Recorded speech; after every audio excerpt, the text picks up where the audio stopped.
Alhamdulillah, wassalatu wassalamu ala rasulillah Sayyidina Muhammad ibn Abdullah wa ala alihi wa sahbihi wa mawalah, amma ba'du.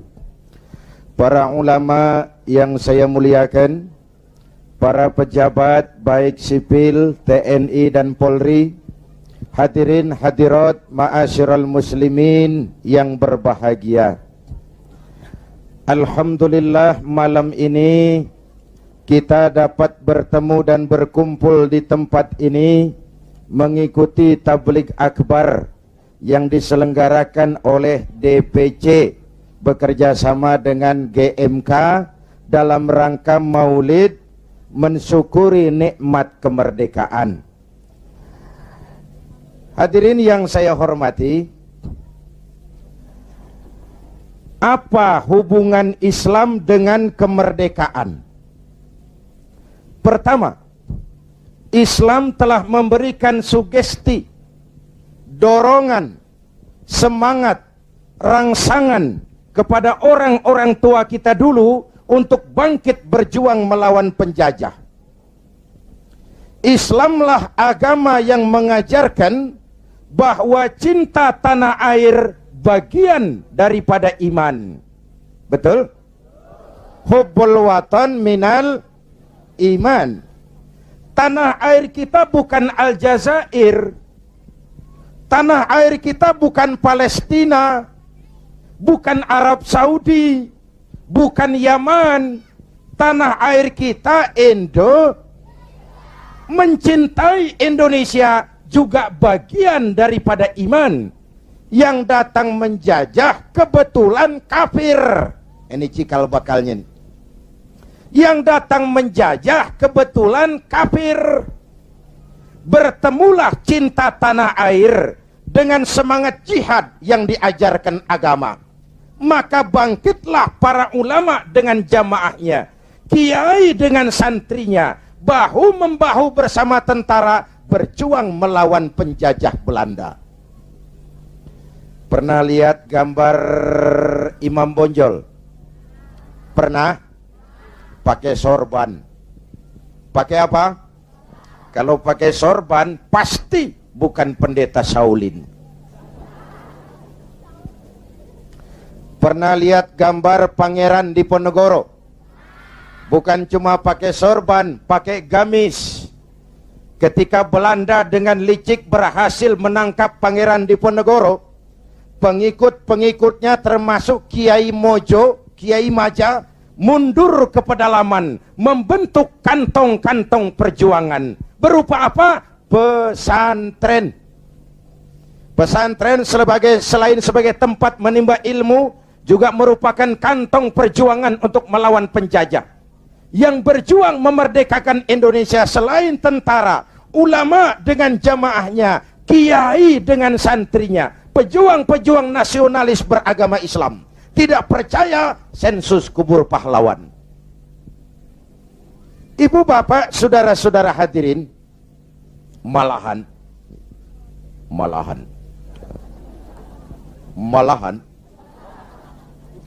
Bung Tomo tokoh 10 November yang dikenal sebagai Hari Pahlawan dalam satu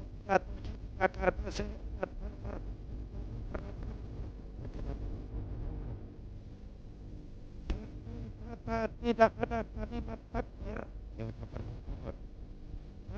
Kata tidak ada kalimat takbir. Saya tidak tahu, kata Bung Tomo, dengan saya rakyat putra terbaik bangsa.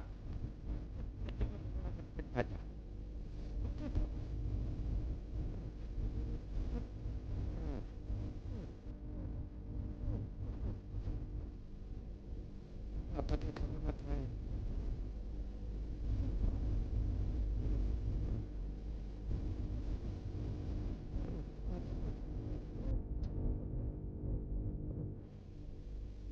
Ibu bapak, saudara hadirin yang saya hormati, ketika itu pilihan perjuangan cuma dua, merdeka atau mati. Betul? Orang-orang tua kita berjuang nggak mikirin nanti saya jadi bupati di mana kalau merdeka. Nanti saya dapat kursi apa kalau merdeka. Tidak. Ikhlas membela tanah air sebagai bagian daripada nilai-nilai keimanan. Dulu iman untuk merebut kemerdekaan. Sekarang iman untuk mengisi kemerdekaan. Ya Bu? Ya Bu? Apa?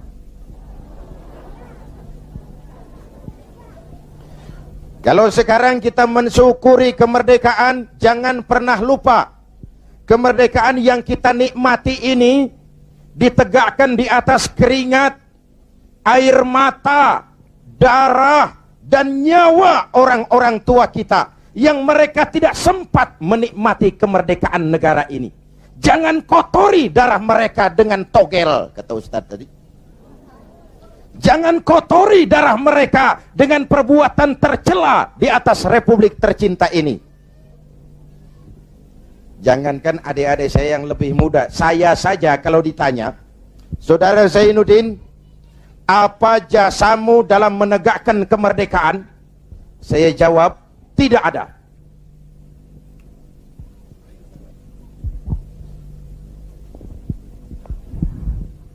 Ngomong apa saya barusan? Kalau saya ditanya, Saudara Zainuddin, apa jasamu dalam menegakkan kemerdekaan? Saya jawab, tidak ada. Kenapa? Karena tahun 45 saya belum keluar. Itu saya. Tapi saya harus tahu diri dong. Kalau sekarang saya bisa minum air kelapa, itu karena orang-orang tua saya sudah nanam pohon kelapa. Betul? Nih adik-adik kecil nih, pernah minum air kelapa enggak? Pernah nanam pohon kelapa? Enggak pernah. Kalau sekarang kita menikmati indahnya merdeka, jangan pernah lupa. Kemerdekaan ini bukan hadiah Belanda, bukan kado Jepang, tidak turun dari langit laksana turunnya embun di waktu malam.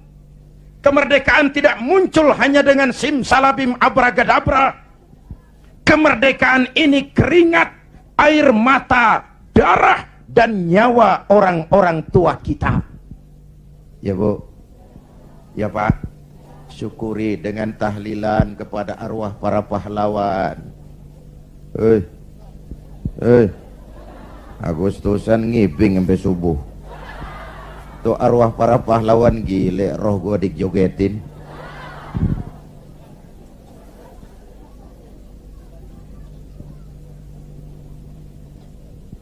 Oke, dulu iman untuk merebut kemerdekaan, sekarang iman untuk mengisi kemerdekaan. Selama ini pembentukan SDM kita cuma berorientasi pada pengisian otak, penataran tiap hari, pendidikan keterampilan di sana sini, tapi hati sering kosong, agama dangkal, keyakinan rapuh, akhirnya moral rendah. Pantas yang disuruh ngurus laut malah jadi bajak laut, yang disuruh ngurus hutan rame-rame jadi orang hutan, yang disuruh ngurus beras malah nimbun beras, yang disuruh ngurus hukum malah bikin hukum kayak pisau. Itu yang melukai rasa keadilan. Pantas muncul street justice, pengadilan jalanan, maling motor tangkap bakar.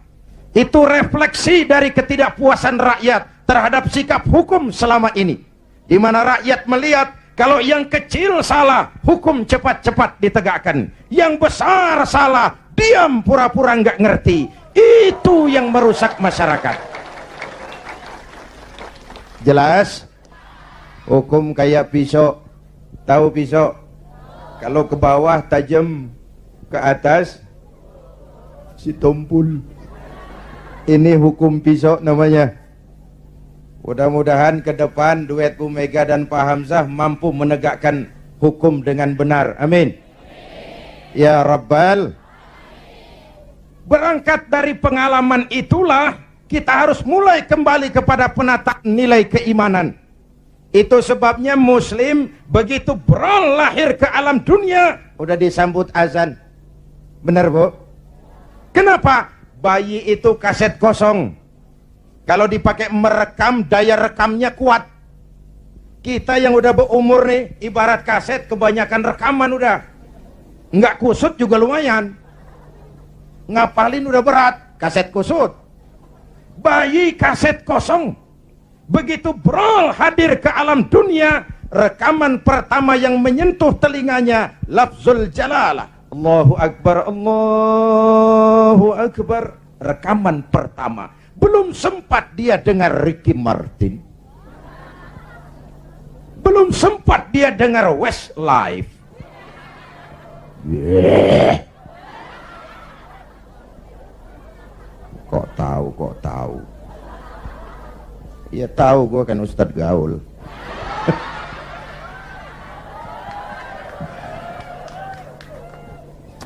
Suara pertama yang masuk telinganya Allahu Akbar, suara iman. Ya, Bu. Itu artinya apa? Pesan pertama orang tua. Nah, kamu nanti boleh jadi tentara, tapi tentara beriman. Kamu boleh jadi polisi, asal polisi beriman. Jadi pejabat, pejabat beriman. Jadi pedagang, pedagang beriman. Jadi petani, petani beriman. Jadi nelayan, nelayan beriman. Jadi teknokrat, teknokrat beriman. Jadi seniman, seniman beriman. Jadi artis, artis beriman. Jadi maling. Nggak ada, mana ada maling beriman.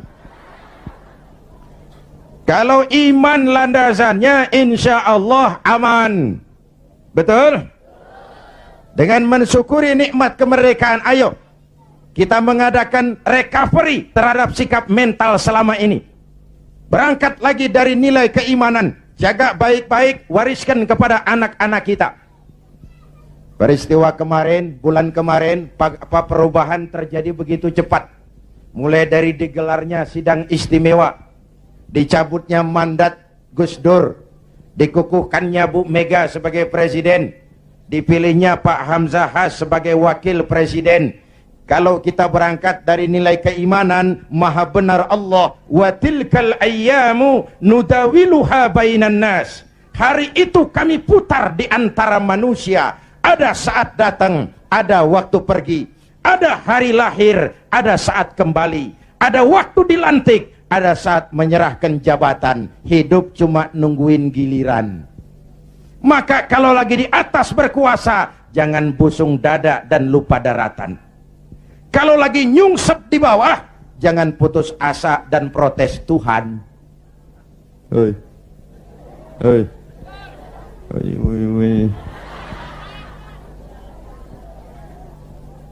Ayo tetap husnuzon, baik sangka kepada Allah. Hidup cuma nunggu giliran. Jabatan bukan lagi kekuasaan dan fasilitas. Jabatan sekarang kerja bakti, peras keringat, banting tulang, negara lagi sakit, ekonomi terpuruk, keutuhan bangsa dalam ujian, dan rakyat menunggu perubahan. Betul? Betul? Kalau jabatan cuma dianggap kekuasaan, kalau jabatan cuma dianggap fasilitas, biasanya itu maling timba. Hei. Hei. Ini jabatan titipan, harta titipan, ilmu titipan. Namanya titipan kan sebentar. Jangankan harta, Pak, roh nih, roh yang menyebabkan kita hidup itu sekedar hak guna pakai. Nggak punya sertifikat, bodong. Sekadar hak guna pakai. Kalau yang punya mau ambil, inna lillahi wa inna ilaihi. Roh saja nggak bisa kita pertahankan, apalagi jabatan, apalagi harta, apalagi hidup ini. Hadirin yang saya hormati, hidup cuma nunggu giliran. Jelas? Jelas? Satu, hubungan Islam dan kemerdekaan. Yang kedua, iya saya cuma ngelihat jam. Reseh amat sih. Udah dengerin aja dah.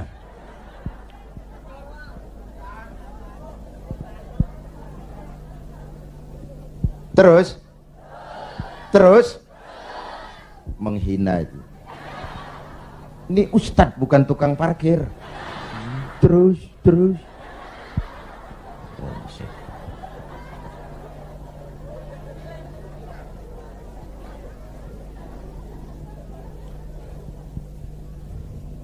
Yang kedua, setelah merdeka kita mulai menata negeri ini, membentuk wawasan Nusantara dari Sabang sampai Merauke. Indonesia kita yang begini majemuk, begini beragam, disatukan oleh cita-cita membangun Indonesia ke depan. Agama yang memberikan dorongan ke arah lahirnya persatuan dan kesatuan adalah Islam. Ia membebaskan manusia dari ras diskriminasi. Dari mana ke orang datang, apa ke warna kulitnya, dari suku apa ke ia dilahirkan, kalau akidahnya sama, itu kan saudara kita. Benar? Benar? Semalam saya cerita nih, saya mau cerita, mau dengar nggak? Saya punya teman, Pak. Teman saya ini doktor dari Harvard University, Amerika. Kenalan sama saya pada waktu saya berada di San Francisco.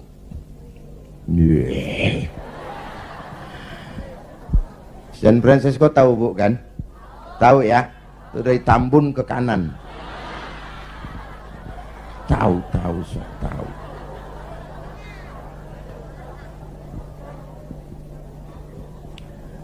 Satu hari teman saya si dokter ini bilang, orang Amerika, bule, Mr. Zainuddin, ya, saya kagum dengan negeri Anda Indonesia.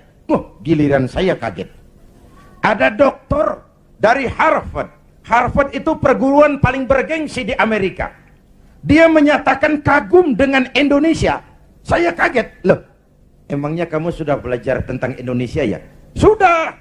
Kenapa? Yuk kagum dengan Indonesia. Kenapa saya bilang? Indonesia negara Anda, Mr. Zainuddin. Negara Anda besar. Dalam rangka mensyukuri kemerdekaan, kita bangga dulu jadi anak bangsa. Negara kita besar enggak? Masya Allah, Masya Allah. Republik Indonesia kita ini 17.000 pulau. 17.000 pulau. Allahu Akbar. Itu belum termasuk Pulau Gadung dan Pulau Gebang. Tambah 2 kalau itu masuk.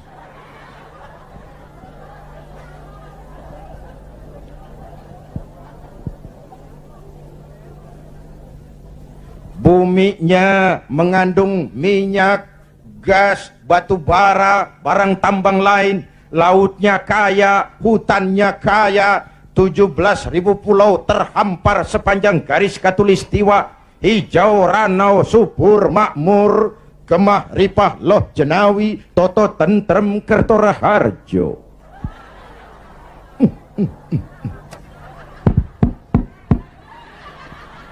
Negara besar. Sampai teman saya orang Arab lain lagi, dia bilang, "Inta Indonesia guys, Indonesia bagus." Saya bilang, bagus apanya, Arab? Indonesia negeri Anda subur, tongkat ditanam jadi pohon, namanya singkong. Tongkat ditanam jadi pohon, kami pohon ditanam jadi tongkat, mati tuh pohon.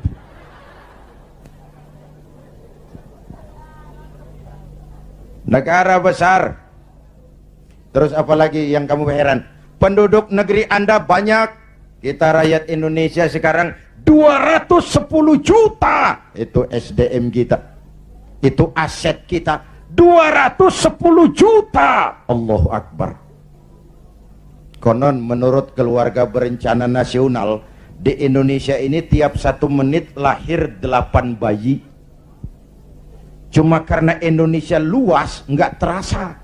Coba jejer serem. 1 menit 8 brol. Ini kan menyangkut sekolah yang harus kita siapkan, lapangan kerja yang harus kita sediakan, kesehatan yang harus kita pikirkan, pertumbuhan penduduk kan artinya itu. Pertumbuhan penduduk artinya lapangan kerja, sekolah, kesehatan. Ibu bapak hadirin yang saya hormati. Negara besar, penduduk banyak, agama macam-macam. Ini faktor ketiga. Di Indonesia paling banyak agama. Selain Islam, ada Kristen, ada Hindu, ada Buddha, ada Shinto, ada agama Majusi, pengikut Zoroaster, ada agama Kaharingan di Kalimantan. Jawa Tengah masih banyak aliran kebatinan, kejawen, golongan eling. Yang penting percaya kepada Tuhan yang Maha Esa, berbudi luhur, berjiwa bersih, banyak-banyak bersamadi, menyadari tentang hakikat sangkan paraning dumadi, untuk mencapai manunggaling kaula Gusti.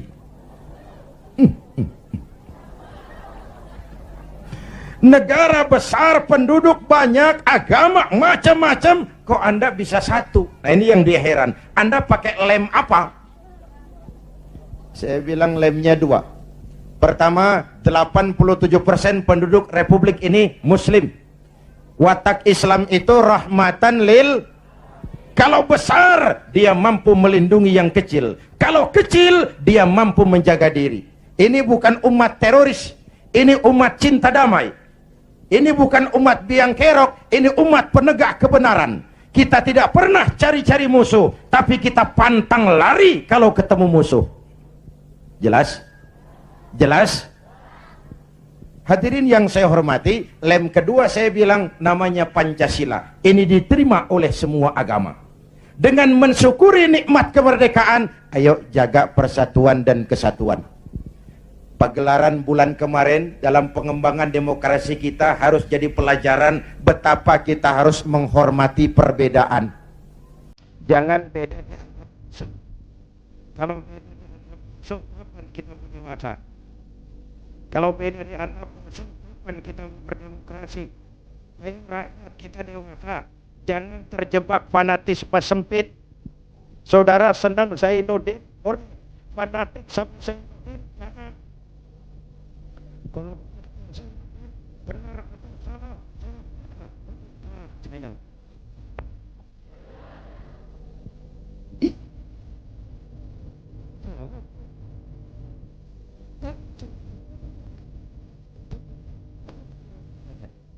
ya Bu, ya Bu, ayo rakyat kita objektif, biar keluar dari dubur ayam. Kalau memang telur, ambil.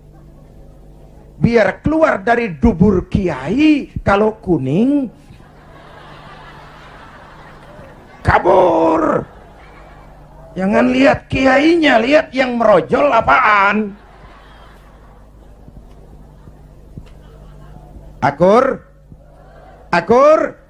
Ayo kita ambil pelajaran. Sekarang kalau para elit di atas masih suka pada bertengkar, kita rakyat nggak usah ikut-ikutan. Jadi penonton yang baik sajalah. Waktunya keplok-keplok. Namanya juga elit bang. Siang dia bertengkar, malam makan bareng di hotel. Kita di kampung udah pada ngasak golok. Urusan apa? Benar? Benar? Sebaliknya elit di atas juga kudu sadar dong. Seperti saya bilang, di mana-mana juga kalau kebo berantem sama kebo, yang rusak rumput. Kebo berantem sama kebo, yang rusak rumput. Pemimpin bertengkar sama pemimpin, yang bingung pengikut. Di mana-mana sejak dulu kalau kebo berantem sama kebo, yang rusak rumput. Maka kita menghimbau kepada para kebo, ya ini ngikutin bahasa doang, kita menghimbau kepada para kebo, berhenti dah berantem supaya rumput tumbuh subur. Amin. Kita nih rakyat kecil udah capek, 3 tahun terpuruk di atas namain dijadiin address, padahal kita kan rakyat kecil, tuntutan nggak banyak-banyak amat, si amat aja yang banyak. Perangsanan saya Pak, kita nih rakyat kecil, asal keadaan aman, bisa kerja, makan cukup, anak bisa sekolah, rapi urusan. Bener? Yang mau jadi presiden si amat, si baduk, bodoh amat kita mah. Ya Bu, yang penting Pak keadaan aman, bisa kerja, makan cukup, anak bisa sekolah, rapi udah. Ada rezeki dikit, kawin lagi. Umpamanya ini, umpamanya.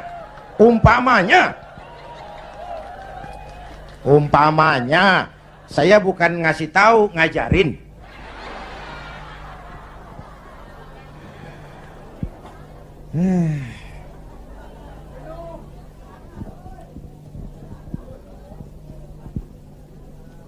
Ibu bapak, saudara-saudara hadirin, jadi mensyukuri nikmat kemerdekaan, jadilah lem perekat menjaga keutuhan bangsa. Kenapa?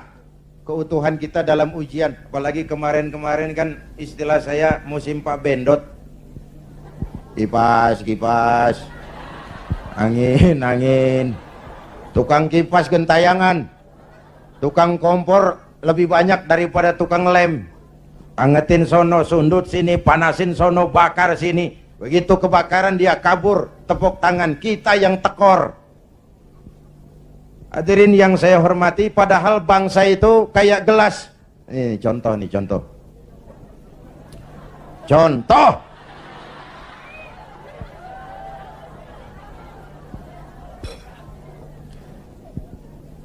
Bukan mau minum, contoh. Usil aja, heran. Orang ngasih contoh kudu jelas. Contoh. Bu, ini gelas kalau pecah bisa ditambal nggak? Nah, bangsa kayak gelas Bang. Begitu pecah nggak bakal bisa ditambal. Timur udah pisah dari Indonesia. Mimpi narik lagi Timur ke Indonesia. Mimpi. Kenapa? Gelas udah pecah, nggak bakal bisa ditambal. Uni Soviet, gelas besar, negara besar, bersama Amerika jadi polisi dunia, dihantam glasnost yang kebablasan, Gorbachev terpental, Soviet pecah jadi negara kecil berkeping-keping. Tidak mungkin menyatukan lagi Soviet. Kenapa? Gelas udah pecah, nggak bakal bisa ditambal. Jelas? Jelas? Gua baru minum.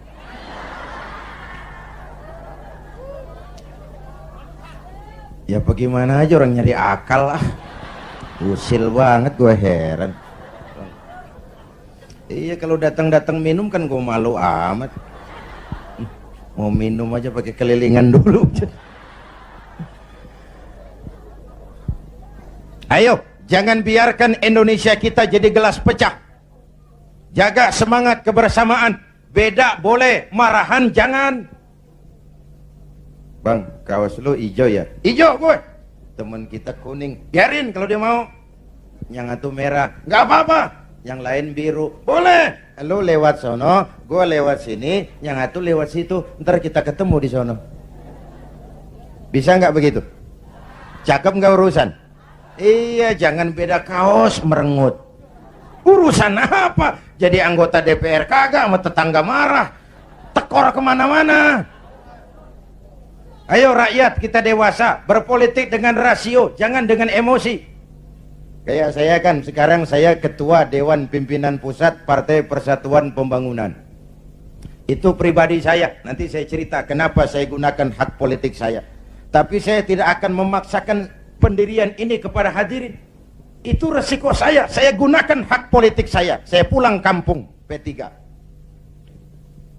Perkara saudara, terserah, saya menghargai pendirian saudara. Mau ikut saya, alhamdulillah.